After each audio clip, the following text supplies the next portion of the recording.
medyo kwan-kwan na.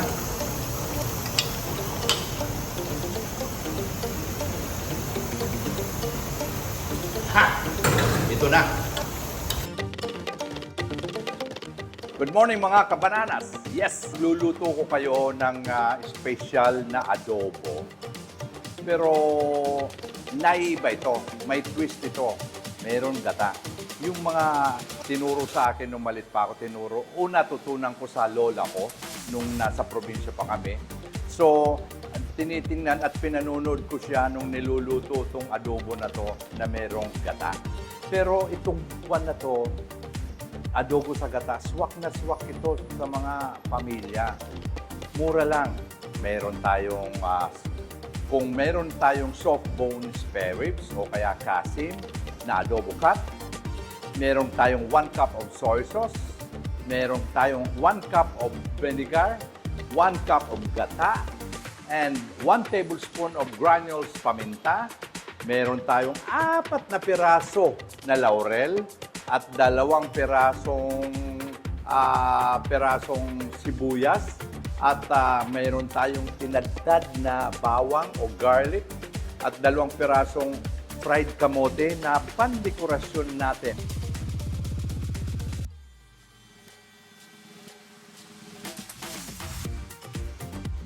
Itong bawang,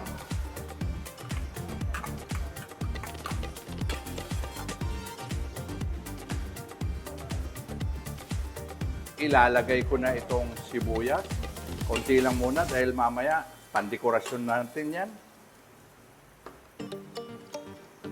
Ayan.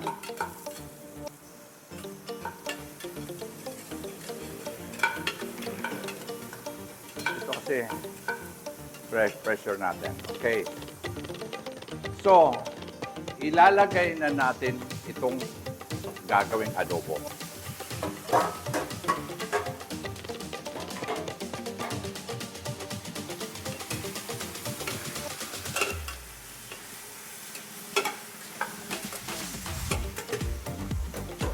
Hintayin natin yan bago lagyan ng kaunting toyo habang lumalabas ang katas niya.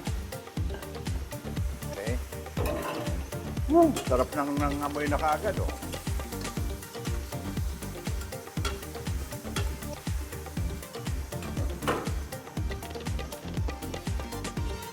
Lagyan natin ng kaunti lang.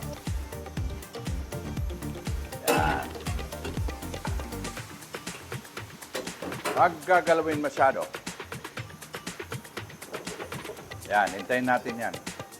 Kasi pag yung medyo nagsusunog-sunog, nagkakaroon ng flavor yan eh. Yung nasusunog-sunog ng kaunti, nagkakaroon ng flavor yung pork eh. Mag pork man o mag beef, pag naggagawa kayo ng kagaya nitong sinosote na to, masarap yung nagkakaroon ng smoke flavor eh. Pero hindi naman sunog Okay. Lagyan pa uli natin. Kanina, habang nagpapainit ako, linagyan ko na to ng mantika. Pero ito, medyo nag-adobo na yun. Yan. Mantika na yan. Ngayon, saka mo na lagyan ng tubig. Lagyan na natin ng tubig yan. Yan. Tama lang yan. Sa 15 minutes. Ilagay na natin ng laurel. Okay. Ilagay na natin kaunting paminta. Ilagay na natin tong cubes na to, 4 cubes. At para pag lumabas ang juice nito, papasok naman yung ilinagay natin na lasa. Okay. Siguro yan. Okay, kaunti na lang. So, mga kapatid, lalagyan na natin, tatakpan na natin, mga 10 minutes lang siguro. Ito naman, magluluto na tayo ng pandekorasyon na kamote. Ito, kamote. Okay? So, sisindihan na natin ito, mga kapatid. Painitin natin yan.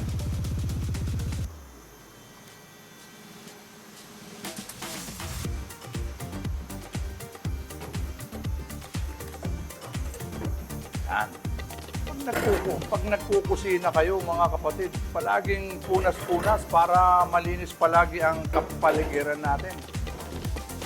Punas dito, punas dyan. Ako nung nasa kusina ako, kaya gustong-gusto ako ng ng bossing ko eh. Palagi daw akong punas ng punas eh. Malinis sa kusina, the best. Yan ang gusto ko sa mga tauwang ko rin eh.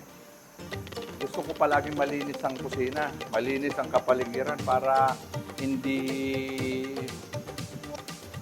masilimot. Ang pangit kasi pag maduming tingnan eh. Okay. O medyo sumisirit-sirit na. Kung kayo, 10 minutes. Tingnan natin kung medyo mainit na rin to. Oo, lapit-lapit na.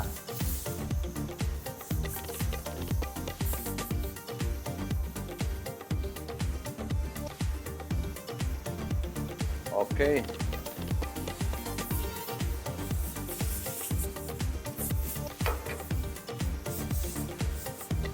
Uy.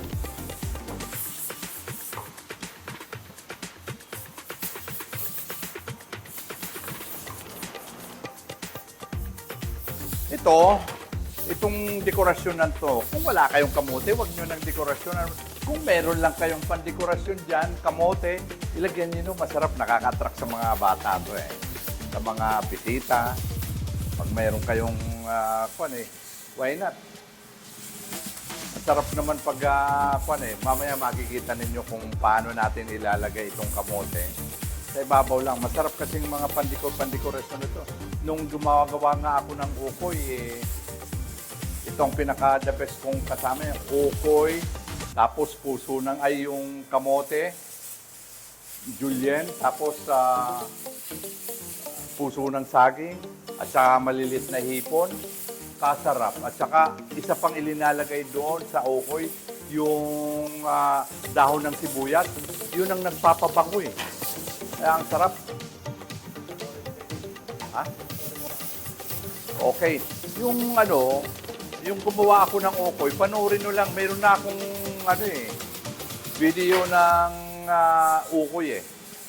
Panoorin nyo na lang kayo. I-subscribe and like and comment. Okay? Sa aking Mang Tuts YouTube channel. Okay? So ito, sumisirit na mga kaibigan. Mga 10 minutes lang siguro. Okay, mga kabananas, luto na itong natin, kamote. Slice kamote natin, kamote chips. Inurasan ko to mga 5 minutes lang eh. So it means na nakakonsume na ako ng 5 minutes, may 5 minutes na rin. 5 minutes na rin lang ang kukunin natin. Hihintayin. 10 minutes na mga kabananas. So, kailangan ko pasingawin na natin. So, linagyan ko lang ng kutsara. I'm supposed to be, kukunan na natin ng tubig. Kaya lang, medyo malayo ako sa kitchen doon sa kuwang ko. Gripo ko. Kaya ginanito ko na lang. So, ganito, naghanda na ako ng another kawali na paglalagyan nito. Doon na natin lalagyan ng gata. So, isusutay ko uli ito at pamamanti-mantikin na ng kaunti. Mantikain ng kaunti. So, tinanggal na natin. Wala nang pressure. So, bubuksan na natin mga kapatid. Yun.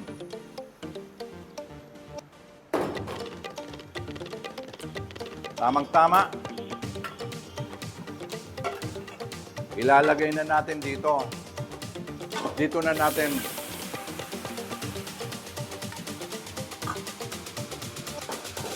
natin i-reduce yung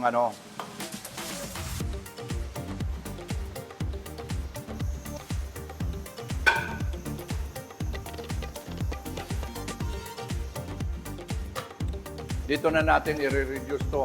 So, malambot na yan, no? Oh, malambot na. So, kailangan natin lasahan na. Dito na tayo magtitimpla. Dito na magtatapos.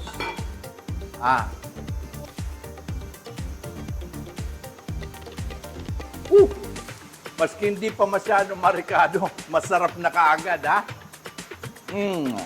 So, ito. Ang kulang natin ay kaunting toyo na lang. Okay? Huwag masyadong maalat ang adobo natin.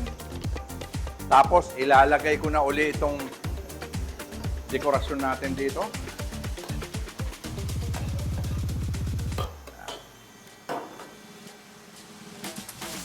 Ito na yung gata, mga kapatid. Ito na yung gata. Ilalagay na natin. Yun. Ngayon, hihintayin na lang natin na medyo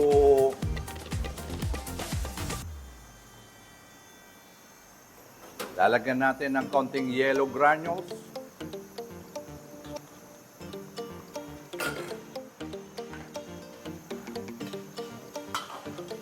Ang gata, mabibili natin sa palengke, meron tayong yung pipigaan pa, pipigain.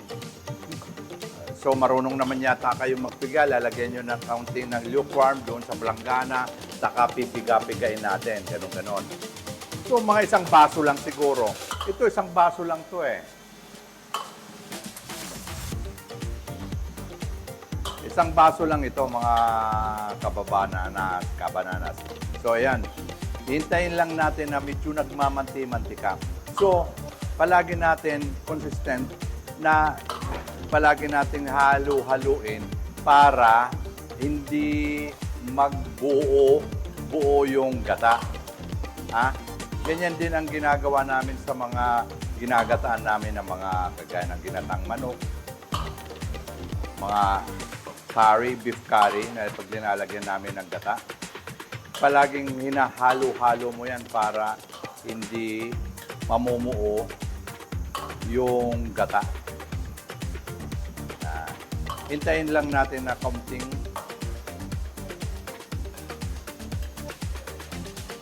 masarap kasi yung adobo na mayroong gata talaga. Okay. So, ito, bagong kutsara. Tikman natin uli kung medyo kwan-kwan na.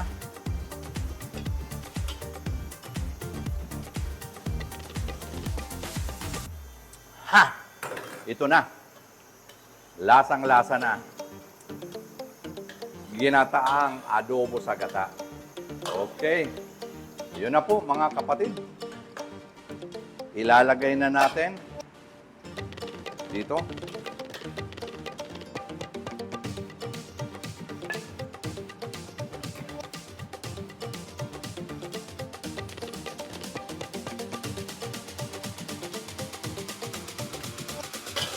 Okay.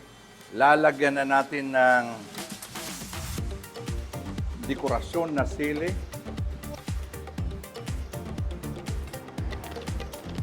At lalagyan na natin.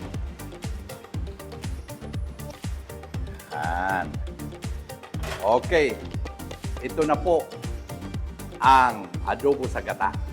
Diba? Ang ganda. Nagustuhan nyo ba ang niluto kong adobo sa gata? O, tingnan mo, may mga dekorasyon pa to, ha? Okay, kung nagustuhan nyo, please comment lang kung anong gusto nyong recipe. Tapos, i-like and share this video, subscribe to Mang Toots YouTube channel, and visit us in our branches. J. Barlin, Makati, and Bicol. Bye-bye!